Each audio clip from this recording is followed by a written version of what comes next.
ಈಗ ವೆಜಿಟೇರಿಯನ್ಸು ಕೂಡ non veg ತಿನ್ನಬೇಕು ಅಂತ ನೀವು ಸೂಚಿಸ್ತೀರಾ ಅಥವಾ ಅದರ ಅಗತ್ಯ ಇಲ್ವಾ? ಇಲ್ಲ, ವೆಜಿಟೇರಿಯನ್ಸ್ ನಾನು ಆಗಲೇ ಹೇಳ್ದ ಹಾಗೆ ಅದು ನಿಮ್ಮ ಸ್ವಇಚ್ಛೆ, ಅದು ನಿಮ್ಮ ಪದ್ಧತಿ, ನೀವು ಯಾವುದನ್ನು ಇಷ್ಟಪಟ್ಟು ಯಾವ ರೀತಿ ತೊಗೊಳ್ತೀರಿ ಅನ್ನೋದು ನಿಮಗೆ ಬಿಟ್ಟಿದ್ದು. ಬಟ್ ವೆಜಿಟೇರಿಯನ್ಸಲ್ಲೂ ಒಳ್ಳೆ ಪ್ರೋಟೀನ್ಸ್ ಆಪ್ಷನ್ಸ್ ಇದೆ. ಸೊ ಅದನ್ನು ನಾವು ಚೂಸ್ ಮಾಡಿ ತೊಗೋಬೇಕು. ಇಲ್ಲಿ ಏನಾಗ್ತಾ ಇದೆ, ವೆಜಿಟೇರಿಯನ್ಸು ತೊಗೊಳ್ತಕ್ಕಂಥ ಆಹಾರ ಪೂರ್ವಜರು ತಗೊಳ್ತಿದ್ದ ಆಹಾರಕ್ಕೂ ಇವತ್ತಿಗೂ ಅಜಗಜಾಂತರ ವ್ಯತ್ಯಾಸಗಳಿದೆ. ಇರೋದರಲ್ಲಿ ನಾನು ನೋಡಿರೋ ಹಾಗೆ ವೆಜಿಟೇರಿಯನ್ ಫುಡ್ಡು ದಾರಿ ತಪ್ಪಿದೆ, ಬ್ಯಾಲೆನ್ಸ್ಡ್ ಇಲ್ಲ, ಇಂಬ್ಯಾಲೆನ್ಸ್ ಆಗಿದೆ. 80 to 90% of the vegetarian food carbohydrates ಇದೆ. ಸೊ ನಮಗೆ ಮೋಸ್ಟ್ ಡೇಂಜರಸ್ಸೇ ಕಾರ್ಬೋಹೈಡ್ರೇಟ್ಸ್ ಯಾಕೆ ಡೇಂಜರ್ ಅಂದರೆ, ನಾವೇನು ಅಂದ್ಕೊಂಡಿದ್ದೀವಿ ಅಂದರೆ ಫ್ಯಾಟ್ ತೊಗೊಂಡ್ರೆ ಫ್ಯಾಟ್ ಉತ್ಪತ್ತಿ ಆಗುತ್ತೆ, ಕಾರ್ಬೋಹೈಡ್ರೇಟ್ಸ್ ತೊಗೊಂಡ್ರೆ ನಮಗೆ ಶಕ್ತಿ ಬರುತ್ತೆ ಅಂತ ನಾವು ಅಂದ್ಕೊಂಡಿದ್ದೀವಿ. ಎಷ್ಟು ಶಕ್ತಿ ಬೇಕು? ಎಷ್ಟು ಖರ್ಚು ಮಾಡ್ತೀರಿ ನೀವು? ಕುಂತು ಮಾಡೋ ಕೆಲಸಗಳು, ಎ ಸಿ ರೂಮಲ್ಲಿ ಕುಂತು ಮಾಡೋ ಕೆಲಸಗಳು, ಏನೋ ಸಣ್ಣ ಪುಟ್ಟ ಗಾಡೀಲಿ ಓಡಾಡದೆ ಟ್ರ್ಯಾಕ್ಟ್ರ್ ಓಡಿಸ್ದೆ ಅಂದ್ಕೊಳ್ಳೇನೆ ಖರ್ಚು ಜಾಸ್ತಿ ಆಗೋದಿಲ್ಲ. ದೈಹಿಕವಾಗಿ ಎಷ್ಟು ಖರ್ಚು ಮಾಡ್ತೀವಿ? ಸೊ ಆ ಖರ್ಚಿಗೆ ಮೀರಿ ನಾವು ಕಾರ್ಬೋಹೈಡ್ರೇಟ್ಸ್ ತೊಗೊಂಡ್ರೆ, ಶಕ್ತಿಯನ್ನು ತೊಗೊಂಡ್ರೆ ಅದೇನು ಮಾಡುತ್ತೆ, ನಮ್ಮ ಲಿವರು ಫ್ಯಾಟ್ ಆಗಿ ಕನ್ವರ್ಟ್ ಮಾಡುತ್ತೆ, ಅದು ನಮ್ಮ ಶರೀರದಲ್ಲಿ ಉಳ್ಕೊಳ್ಳುತ್ತೆ. ಈಗ ಡಾಕ್ಟರ್ ತಾವಾಗಲೇ ಕೂಡ ಹೇಳಿದ್ರಿ ಔಟ್ಸೈಡ್ ಫುಡ್ಡನ್ನು ಅವಾಯ್ಡ್ ಮಾಡಬೇಕು, ಮನೆ ಊಟವನ್ನು ಸೇವನೆ ಮಾಡಬೇಕು ಅಂತೇಳಿ. ಬಟ್ ಕೆಲವರು ಈಗ ಔಟ್ಸೈಡ್ ಫುಡ್ಡನ್ನು ಮಾಡುವಂಥದ್ದು ಅನಿವಾರ್ಯ ಆಗಿರುತ್ತೆ. ಈ ಔಟ್ಸೈಡ್ ಫುಡ್ಡನ್ನು ಸೇವನೆ ಮಾಡೋದ್ರಿಂದ ಅವರ ಆರೋಗ್ಯದ ಮೇಲೆ ಆಗ್ತಕ್ಕಂತಹ ಪರಿಣಾಮಗಳು ಏನೇನು ಅಥವಾ ಆರೋಗ್ಯದ ಸಮಸ್ಯೆಗಳು ಏನೇನಾಗುತ್ತೆ ಹೇಗೆ ಅಂತ? ಅದೇ ಪಾಪ ಕೆಲವ್ರದ್ದು ಏನಾಗ್ತದೆ, ಈಗ ಡ್ರೈವರ್ಸ್ ಇರ್ಬೋದು ಅಥವಾ ನಮ್ಮ KSRTC ಪಾಪ ಅಲ್ಲಿ ಕೆಲಸ ಮಾಡ್ತಾರೆ, ಪೊಲೀಸರು ಇರ್ಬೋದು, ಬಹಳಷ್ಟು ಜನ ಈಗ ಯಾವುದೋ ಕಂಪ್ನಿಯಲ್ಲಿ ವರ್ಕ್ ಮಾಡ್ತಿರ್ತಾರೆ. ಸೊ ಅವರೆಲ್ಲ ಪಾಪ ಅನ್ಫಾರ್ಚುನೇಟ್ಲಿ ಇನ್ನು ಹೊರಗಡೆನೇ ಆಹಾರ ತೊಗೋಬೇಕಾಗತ್ತೆ, ನೈಟ್ ಶಿಫ್ಟಲ್ಲಿ ಇರ್ತಾರೆ. ಸೊ ಈ ಥರದ್ದೆಲ್ಲ ಇದ್ದಾಗ ಏನಾಗುತ್ತೆ, ಅನ್ಫಾರ್ಚುನೇಟ್ಲಿ ಅವ್ರು ತೊಗೊಳ್ಳೇಬೇಕಾದಂಥ ಪರಿಸ್ಥಿತಿ ಬಂದಾಗ ಆದಷ್ಟು ಇರೋದರಲ್ಲಿ choose a place which is relatively healthier. So ಒಂದು ಜಾಗನ ನೋಡಿ, ಇದು ಸ್ವಲ್ಪ ಪರವಾಗಿಲ್ಲಪ್ಪ, ಇದರಲ್ಲಿ ನಾನು ಆಹಾರ ಡೈಲಿ ದಿನನಿತ್ಯ ತೊಗೋಬೋದು ಅನ್ನೋದನ್ನು ಚೂಸ್ ಮಾಡಿಬಿಟ್ಟು ಅಲ್ಲಿ ಆಹಾರವನ್ನು ತೊಗೋಬೇಕು. ಇರೋದರಲ್ಲಿ ಹೆಲ್ದಿ ಆಹಾರಗಳು ತೊಗೊಳ್ಳಿ. ಯಾವುದರಲ್ಲಿ ಬೇಳೆಕಾಳುಗಳು ಹೆಚ್ಚಿಗೆ ಇದೆ, ಯಾವುದರಲ್ಲಿ ತರಕಾರಿಗಳು ಹೆಚ್ಚಿಗೆ ಇದೆ, ಯಾವುದರಲ್ಲಿ ಹೆಲ್ದಿ ಫುಡ್ ಅಂತ ಅಂದರೆ ಒಳ್ಳೆ ಪ್ರಾಡಕ್ಟ್ಸ್ನ ಬಳಸಿ ಆಹಾರ ತಯಾರು ಮಾಡ್ತಾ ಇದ್ದಾರೆ, ಆ ಒಂದು ಪ್ಲೇಸ್ನ ಹುಡುಕಿಬಿಟ್ಟು ಅಲ್ಲಿ ನೀವು ಆಹಾರ ತೊಗೊಳ್ಳೋದು ಬಹಳ ಒಳ್ಳೆಯದು. ಆಮೇಲೆ ನೈಟ್ ಶಿಫ್ಟ್ ಮಾಡೋರಿಗೆ ಒಂದು ಪಾಯಿಂಟ್ ನಾನು ಏನು ಹೇಳಕ್ಕೆ ಇಷ್ಟಪಡ್ತೀನಿ ಅಂದರೆ, ಈಗ ನೈಟ್ ಶಿಫ್ಟ್ ಇರೋರು ಏನಾಗ್ತದೆ, ಜನರಲಿ ನೈಟಲ್ಲಿ ನಮ್ಮ ಗಟ್ಟೆಲ್ಲ ರೆಸ್ಟಲ್ಲಿ ಇರುತ್ತೆ ಅಲ್ಲೂರ, ರೆಸ್ಟ್ ಬೇಕಾಗ್ತದೆ ಬಾಡಿಗೆ. ನೈಟ್ ಶಿಫ್ಟ್ ಇರೋರು ಮಿಡ್ ನೈಟಲ್ಲೂ ಊಟ ಮಾಡೋ ಪದ್ಧತಿಗಳನ್ನೆಲ್ಲ ಪಾಲಿಸ್ಕೊಂಡ್ಬಿಟ್ಟಿದ್ದಾರೆ. ಅದನ್ನು ಸ್ವಲ್ಪ ಅವಾಯ್ಡ್ ಮಾಡಿದ್ರೆ ಒಳ್ಳೆಯದು. ಆದಷ್ಟು ಕೂಡ ಒಂದು ನೈಟ್ ಶಿಫ್ಟ್ಗಿಂತ ಮುಂಚೆನೇ ಆಹಾರ ತೊಗೊಂಡು ನೈಟ್ ಶಿಫ್ಟ್ ಮುಗಿದ ಮೇಲೆ ಆಹಾರ ತೊಗೊಳ್ಳೋದು ಒಳ್ಳೆಯದು. ಇನ್ ಬಿಟ್ವೀನು ಸ್ವಲ್ಪ ರೆಸ್ಟ್ ಕೊಟ್ಟರೆ ಅಸಿಡಿಟಿ, ಅಜೀರ್ಣ ಈ ಥರ ಸಮಸ್ಯೆಗಳನ್ನ ಅವಾಯ್ಡ್ ಮಾಡ್ಬೋದು. ಡಾಕ್ಟರ್ ತಾವು ಆಗಾಗ್ಗೆ 80/20 ಫಾರ್ಮುಲಾ ಹೇಳ್ತಾ ಇರ್ತೀರಾ, ಏನಿದು 80/20 ಫಾರ್ಮುಲಾ ಅಂದರೆ ಎಕ್ಸ್ಪ್ಲೈನ್ ಮಾಡ್ಬೋದಾ? ಹೌದು, 80/20 ಅನ್ನೋದು ಒಂದು it's basically it is not return anywhere, but ನಾನು ಎಲ್ಲ ಸ್ವಲ್ಪ ಮಾಹಿತಿಯನ್ನು ಕಲೆ ಹಾಕಿ ಬಂದಿರತಕ್ಕಂಥ ಒಂದು ಫಾರ್ಮುಲಾ. ಏನಂತಂದರೆ, ಒಂದು ತಿಂಗಳು ತೊಗೊಂಡ್ರೆ ನೀವು 1 ಮಂತಲ್ಲಿ ಮಿನಿಮಮ್ 80% ನಿಮ್ಮ ಮನೆ ಊಟ ಆಗಿರಬೇಕು, ಆಯ್ತಾ? 20%ಗಿಂತ ಕಮ್ಮಿ ಆಚೆ ಊಟನ ನೀವು ಹುಡುಕಿ ಚೂಸ್ ಮಾಡಿ ತೊಗೋಬಹುದು ಒಂದು ಮಟ್ಟದಲ್ಲಿ ಅನ್ನೋ ಥರ. ಸೊ ಅದನ್ನು ಮಿನಿಮಲಿಸ್ಟಿಕ್ಕಾಗಿ ಇಟ್ಕೊಳ್ಳಿ ಅನ್ನೋ ಒಂದು ಉದ್ದೇಶದಿಂದ ಹೇಳಿರ್ತಕ್ಕಂತಹ ಫಾರ್ಮುಲಾ. ಬಟ್ ಇಲ್ಲಿ ಪಾಯಿಂಟ್ ಏನಂದರೆ, ಈಗ ಮನೇಲಿ ಏನು ಊಟ ಮಾಡ್ತಾ ಇದ್ದಾರಲ್ಲ ಅದು ಮನೆ ಊಟ ಆಗಿರಬೇಕು, ಮನೆಯಲ್ಲಿ ಮಾಡೋ ಊಟ ಮನೆ ಊಟ ಆಗಿರಬೇಕು, ಮನೆಯಲ್ಲಿ ಅಡುಗೆ ಮಾಡಿರಬೇಕು, ಮನೆಯಲ್ಲಿ ಬೇಯಿಸಿರಬೇಕು. ಮತ್ತು ಈ ಆದಷ್ಟು ನಾನು ಆವಾಗಲೇ ಹೇಳಿದ್ನಲ್ಲ, ಪ್ರೊಸೆಸ್ಡ್ ಫುಡ್ಡು ಈ ಥರದ್ದೆಲ್ಲ ರಿಫೈನ್ಡು ಪಾಲಿಶ್ಡು ಅವಾಯ್ಡ್ ಮಾಡಿ ಆದಷ್ಟು ಹೋಲ್ ಗ್ರೈನ್ಸ್, ಹೋಲ್ ತರಕಾರಿಗಳು ಈ ಥರದನ್ನು ಬಳಸ್ಕೊಂಡು ಮಾಡಿರಬೇಕು. ಈಗ ನಾವು ಹೋಟೆಲ್ ಪಾರ್ಸಲಲ್ಲಿ ತರಿಸಿ ಅಥವಾ ಎಲ್ಲ ಕೆಮಿಕಲ್ಸ್ ಹಾಕ್ಬಿಟ್ಟು ಪಾಸ್ತಾ ಮಾಡ್ಕೊಂಡು ತಿಂದೆ, ನೂಡಲ್ಸ್ ಮಾಡ್ಕೊಂಡು ತಿಂದೆ, 2 ಮಿನಿಟ್ ನೂಡಲ್ಸ್ ಮಾಡ್ಕೊಂಡು ತಿಂದೆ, ಇದು ಹೋಮ್ ಫುಡ್ ಅಂತ ಬರೋದಿಲ್ಲ. ಈಗ ಹೊರಗಡೆ ಹೋಟೆಲ್ಗಳಲ್ಲಿ ಎಲ್ಲ ಕೂಡ ಈ ಆಹಾರಗಳಲ್ಲಿ ಒಂದು ಸ್ವಲ್ಪ ಟೇಸ್ಟಿಂಗ್ ಪೌಡರ್ನು ಕೂಡ ಬಳಸ್ತಾರೆ, ಟೇಸ್ಟ್ ಚೆನ್ನಾಗಿ ಬರಲಿ ಅಂತೇಳಿ. ಈ ಟೇಸ್ಟಿಂಗ್ ಪೌಡರ್ ಜನರ ದೇಹದ ಆರೋಗ್ಯದ ಮೇಲೆ ಯಾವ ರೀತಿಯಾಗಿ ಡ್ಯಾಮೇಜನ್ನು ಮಾಡುತ್ತೆ ಹೇಗೆ ಅಂತ? ಟೇಸ್ಟಿಂಗ್ ಪೌಡರ್ ಏನಾಗ್ತದೆ, ನಮ್ಮ ದೇಶದಲ್ಲಿ ಅದು ಪರ್ಮಿಟೆಡ್ ಇದೆ, ಬಹಳಷ್ಟು ಕಂಟ್ರೀಸಲ್ಲಿ ಅದು ಬ್ಯಾನ್ಡ್ ಇದೆ. ನೀವು ಚೆಕ್ ಮಾಡ್ಬೋದು, ಇಂಟರ್ನೆಟಲ್ಲಿ ಚೆಕ್ ಮಾಡ್ಬೋದು. ಮತ್ತು ಇನ್ನೊಂದು ಏನಂದರೆ, ಕೆಲವು ಕಂಟ್ರೀಸಲ್ಲಿ ವಾರ್ನಿಂಗ್ ಹಾಕಬೇಕು, ನಾವು ಇದಕ್ಕೆ ಮೋನೋಸೋಡಿಯಂ ಗ್ಲುಟಮೇಟ್ ಯೂಸ್ ಮಾಡಿದ್ದೀವಿ, ಟೇಸ್ಟಿಂಗ್ ಪೌಡರ್ ಯೂಸ್ ಮಾಡಿದ್ದೀವಿ ಅಂತ ಬಿಗ್ ಲೆಟರ್ಸಲ್ಲಿ ವಾರ್ನ್ ಮಾಡಬೇಕು. ಈಗ ಸ್ಮೋಕಿಂಗ್ ಪ್ಯಾಕೆಟಲ್ಲಿ ಕ್ಯಾನ್ಸರ್ ಬರುತ್ತೆ ಅಂತ ಹೇಳಿ ಹೇಗೆ ವಾರ್ನ್ ಮಾಡ್ತಾರೋ, MSG ಕೂಡ ಅದೇ ಥರ ವಾರ್ನ್ ಮಾಡಬೇಕಾಗತ್ತೆ. ಸೊ ಆ ವಾರ್ನಿಂಗ್ ಯಾಕಿದೆ ಅಂತಂತಂದರೆ, ಇಟ್ ಈಸ್ ಡೇಂಜರಸ್. ಅದಕ್ಕೆ ಕಾಲಕ್ರಮೇಣ ಯಾವಾಗಲೂ 1 ಡೋಸ್ 1 ಸಲ ತೊಗೊಂಡೆ 2 ಸಲ ತೊಗೊಂಡೆ ಅಂದರೆ ತೊಂದರೆ ಆಗಲ್ಲ.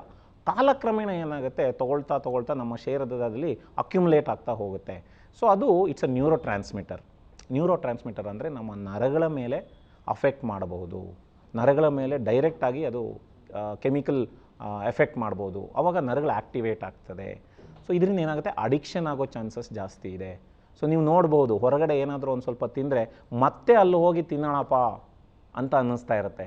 ಸೊ ಅದಕ್ಕೆ ಅಡಿಕ್ಷನ್ ಆಗ್ತಾ ಹೋಗುತ್ತೆ. ಆವಾಗ ಇನ್ನೂ ಜಾಸ್ತಿ ತಿಂತಾ ಹೋಗ್ತೀವಿ, ಇನ್ನೊಂದಷ್ಟು ಅಫೆಕ್ಟ್ಸ್ ಆಗ್ತಾ ಹೋಗುತ್ತೆ. ಈಗ ಇತ್ತೀಚೆಗೆ ಡಾಕ್ಟರ್ ನಮ್ಮ ರಾಜ್ಯದಲ್ಲಿ ಈ ಗೋಬಿ ಮಂಚೂರಿಗಳಲ್ಲಿ ಬಣ್ಣವನ್ನು ಬಳಸ್ತಾ ಇದ್ರು.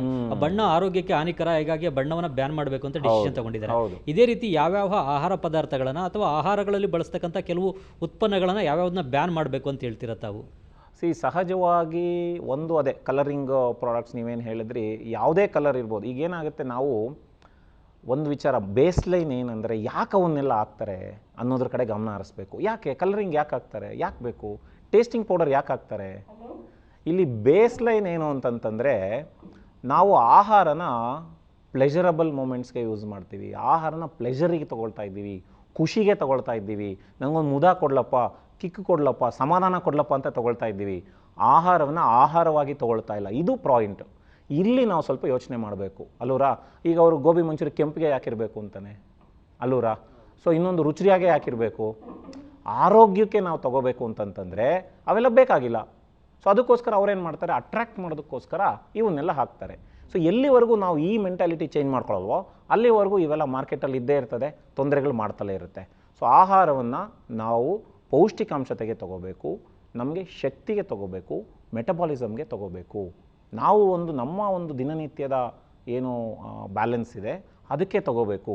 ಖುಷಿಗೆ ತಗೊಳ್ಳೋದನ್ನು ಬಿಡಬೇಕು, ಶೋಕಿಗೆ ತಗೊಳ್ಳೋದನ್ನು ಬಿಡಬೇಕು, ತೋರಿಕೆಗೆ ತಗೊಳ್ತಕ್ಕಂಥದ್ದನ್ನು ಬಿಡಬೇಕು. ಇದನ್ನು ಸ್ವಲ್ಪ ಯೋಚನೆ ಮಾಡಬೇಕಾಗತ್ತೆ. ಈಗ ಡಾಕ್ಟರ್ ಈಡಿಯಟ್ ಸಿಂಡ್ರೋಮ್ ಅನ್ನೋದು ಎಷ್ಟು ಅಪಾಯಕಾರಿ ಅಂತ? ಇಲ್ಲ, ದಿಸ್ ಈಸ್ ಡಾಕ್ಯುಮೆಂಟೆಡ್ ಆ್ಯಕ್ಚುಲಿ. ನಮ್ಮ ಇದರಲ್ಲೆಲ್ಲ ಆರ್ಟಿಕಲ್ಸಲ್ಲೆಲ್ಲ ಇದೆ ಇದು. ಓಕೆ, ಸೊ IDIOT ಅಂತ ಕರಿತೀವಿ. So internet derived information obstructing treatment ಅಂತ.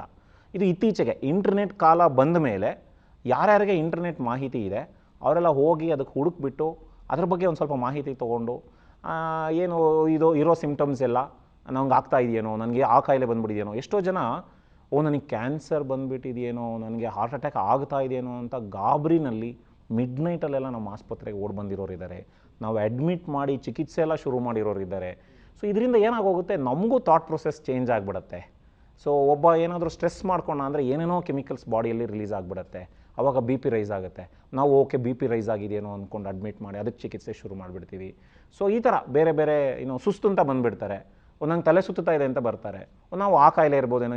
ಈ ಥರ ಏನಾಗುತ್ತೆ, ನಮ್ಮ ಥಾಟ್ ಪ್ರೊಸೆಸ್ಸೇ ಚೇಂಜ್ ಆಗಿಬಿಡುತ್ತೆ. ಸೊ ಇದರಿಂದ ತೊಂದರೆಗಳಾಗೋದು ಪೇಷಂಟ್ಸ್ಗೆನೇ. ಸೊ ಹಾಗಾಗಿ ಡಾಕ್ಟರ್ಸ್ನ, ಒಂದು ಸಿಸ್ಟಮ್ನ, ಒಂದು ಆಸ್ಪತ್ರೆಯನ್ನು ನಂಬೋದು ಬಹಳ ಮುಖ್ಯ. ಏಕೆಂದರೆ ಈಗ ನಾನು ಆ್ಯಸ್ ಎ ಕಾರ್ಡಿಯಾಲಜಿಸ್ಟ್, ಈಗ ನಾನು ಸುಮ್ಮನೆ ಕಾರ್ಡಿಯಾಲಜಿಸ್ಟ್ ಆಗಿ ಇಲ್ಲಿ ಬಂದು ಕೂರ್ಲಿಕ್ಕಾಗಲ್ಲ. ಸೊ ನಾನು ಆಲ್ಮೋಸ್ಟ್ 14 years ಆಫ್ ಟ್ರೈನಿಂಗ್ ಆಗಿದೆ. ನಾನು MBBS ಮಾಡಿದ್ದೇನೆ 6.5 years, ಅದಾದಮೇಲೆ MD ಮಾಡಿದ್ದೇನೆ, ಅದು 3 years, ಅದಾದಮೇಲೆ ಮತ್ತೆ DM ಮಾಡಿದ್ದೇನೆ, ಅದು 3 years. ಜೊತೆಗೆ ಮಧ್ಯದಲ್ಲಿ ನಾವು ಎಂಟ್ರೆನ್ಸಿಗೆ ಪ್ರಿಪೇರ್ ಆಗಲಿಕ್ಕೂ ಕೂಡ 1 hour ಗ್ಯಾಪ್ ತೊಗೊಂಡು ಮಾಡಬೇಕಾಗ್ತದೆ, ಆಗೋದಿಲ್ಲ. ಸೊ ನಾನು 2000 ಇಸ್ವಿನಲ್ಲಿ ನಂದು MBBS ಶುರು ಮಾಡಿ 2014ರಲ್ಲಿ ನಾನು ಜಯದೇವದಿಂದ ಮುಗಿಸ್ಕೊಂಡು ಆಚೆ ಬಂದೆ. ಸೊ ಈ 14 ವರ್ಷ ಡೆಡಿಕೇಟೆಡ್ ಲೈಫ್ ಅದು. ನಾವು ಎಲ್ಲೋ ಆ ಕಡೆ ಈ ಕಡೆ ನೋಡಲಿಕ್ಕೆ ಆಗೋದಿಲ್ಲ, ಫುಲ್ ಫೋಕಸ್ಡು ಅದೇನೆ. ನಾನು ತುಂಬ ಕಾಂಪ್ರಮೈಸ್ ಮಾಡಿಕೊಂಡು ಫಂಕ್ಷನ್ಸ್ಗೆ ಹೋಗದೆ, ಮನೆಯಲ್ಲಿ ಫೆಸ್ಟಿವಲ್ಸ್ಗೆ ಹೋಗದೆ, ಕುಂತು ಓದಿ ಮಾಡಿ ರಿಗ್ರೆಸ್ ಟ್ರೈನಿಂಗ್ ಅದು. ಈ ರಾಮ ವನವಾಸಕ್ಕೆ ಹೋದ ನೋಡಿ, ಅದಕ್ಕಿಂತ ಏನು ಡಿಫ್ರೆನ್ಸ್ ಇಲ್ಲ ಸರ್, ಇದು ಆಲ್ಮೋಸ್ಟ್ ವನವಾಸದ ಥರನೇ. ಸೊ ಅಷ್ಟೆಲ್ಲ ಮಾಡಿ ಟ್ರೈನಿಂಗ್ ಆಗಿ ನಾವು ಆಚೆ ಬಂದಿದ್ದೀವಿ. ಸೊ ಆಚೆ ಬಂದು ನಾವು ಒಂದು ಮಾಡ್ತಿದ್ದೀವಿ, ಏನೋ ಒಂದು ಮೆಡಿಸಿನ್ ಕೊಡ್ತಾ ಇದ್ದೀವಿ, ಸುಮ್ಮನೆ ಏನೋ ಬರೆದು ಕೊಡೋಕ್ಕಾಗೋದಿಲ್ಲ. ಒಂದು ಥಾಟ್ ಪ್ರೊಸೆಸ್ ಇರ್ತದೆ, ಅನಾಲಿಸಿಸ್ ಇರ್ತದೆ, ಅದೆಲ್ಲ ಮಾಡಿಕೊಂಡು ನಾವು ಒಂದು ಪ್ರೊಬಬಿಲಿಟಿಗೆ ಬಂದು ಈ ಕಾಯಿಲೆ ಇರ್ಬೋದು, ಈ ರೀತಿ ಚಿಕಿತ್ಸೆ ಕೊಡೋಣ, ಈ ಥರದ್ದೆಲ್ಲ ನಾವು ಮಾಡ್ತೀವಿ. ಸೊ ಹಾಗಾಗಿ ಒಂದು ಸಿಸ್ಟಮ್ನ, ಒಂದು ಆಸ್ಪತ್ರೆಯನ್ನು ನಂಬಿ ಮುಂದುವರಿಯೋದು ಬಹಳ ಮುಖ್ಯ. ಅದಿಲ್ಲ ಅಂತಂತಂದರೆ ಎಲ್ಲೋ ಒಂದು ಸ್ವಲ್ಪ ನಮ್ಮ ಮೆಡಿಕಲ್ ಫ್ರೆಟರ್ನಿಟಿಗೂ ಕೂಡ ಒತ್ತಡ ಆಗುತ್ತೆ. ಯಾವುದೋ ಸಿಕ್ ಪೇಷಂಟ್ ಬಂದರೆ ಡಾಕ್ಟರ್ಸ್ಗೆ ಒಂದೊಂದು ಸಲ ಭಯ ಆಗ್ತಾಯಿದೆ. ಪೇಷಂಟ್ಗೆ ಇವ್ರನ್ನೇನಪ್ಪ ಫಸ್ಟ್ ಏನಾಗ್ತಾಯಿದೆ, ಈಗ ಪೇಷಂಟ್ ನೋಡಿಬಿಟ್ಟು ಅಟೆಂಡರ್ಸ್ನ ನೋಡೋದಾಗ್ತಾಯಿದೆ.